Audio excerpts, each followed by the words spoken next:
that I'm based in Corpus Christi, Texas. If you know Corpus Christi, you love Corpus Christi. The marshes and the beaches, the birds, the art, the music, the food, but also the people, the community, the ever-growing working class resistance. It makes it one of the most beautiful cities in the world. One thing about Corpus is that we are inundated with fossil fuel and petrochemical industries, which is why we are here in front of Wells Fargo today. We often discuss back home how industry has seeped into community members' lives in as many ways as they possibly can. Whether that's by sponsoring like Earth Day events or like recruiting young people in high schools and colleges to come work for them, or buying off university professors or local politicians, or creating PACs that spread misinformation to working class Corpus Christians, etc., etc., etc.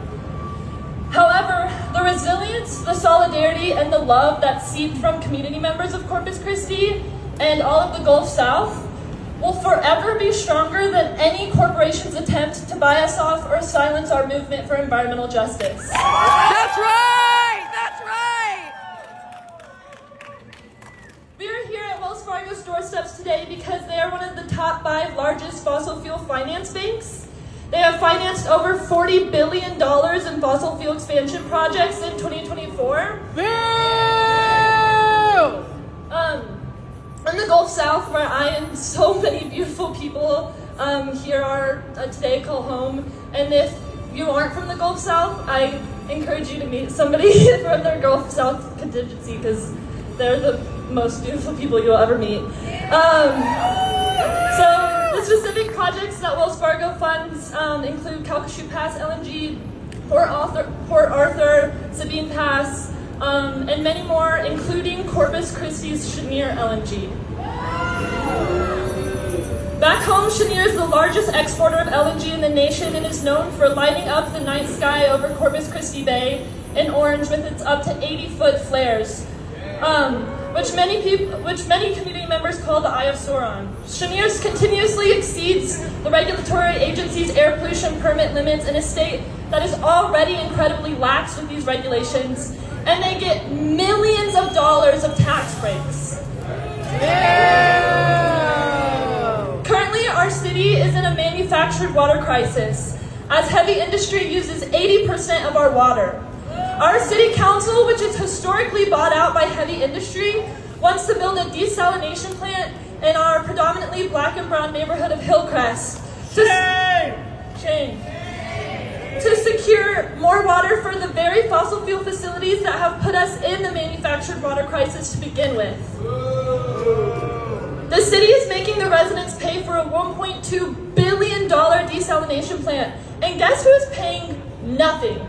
Cheniere, who is financed by Wells Fargo, has signed what's called an industrial district agreement with our city, which basically means that the heavy industry is not considered within city limits and they do not pay their fair share of taxes. Cheniere's not paying anything.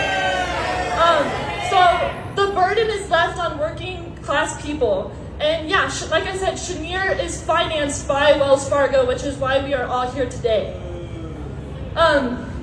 We are also here today because Wells Fargo was one of the financiers of the $500 million loan to Elbit Systems, a company that makes weapons and surveillance systems for the Israeli military and ICE.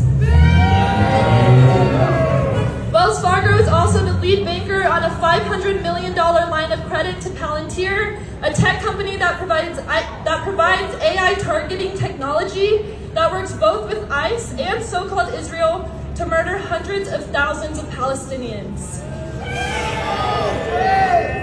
And remember that desalination plant that I mentioned just moments ago? The city of Corpus Christi and the port of Corpus Christi have worked with Israeli officials to move that desalination plant forward. So the struggle for Palestinian liberation is also our struggle. All of the evil governments, corporations, and prison systems that are actively attempting to destroy our communities and kill our neighbors and family and comrades, whether that's here in the Bay Area, back home in Corpus Christi, or in Palestine, are financed by fucking Wells Fargo. I future. So I encourage y'all to keep taking your comrades' arms and holding their hand with radical love and disrupt all flows of financial manipulation that is perpetuated by evil banks like Wells Fargo. I want to leave with a quote by Arundhati Roy that says, "Our strategy should not only be to confront the empire, but to lay siege to it, to deprive it of oxygen, to shame it, to mock it, with our art, with our music, with our literature, with our stubbornness, our joy, our brilliance, and our sheer relentlessness." So, thank you. Thank you so much, Matt.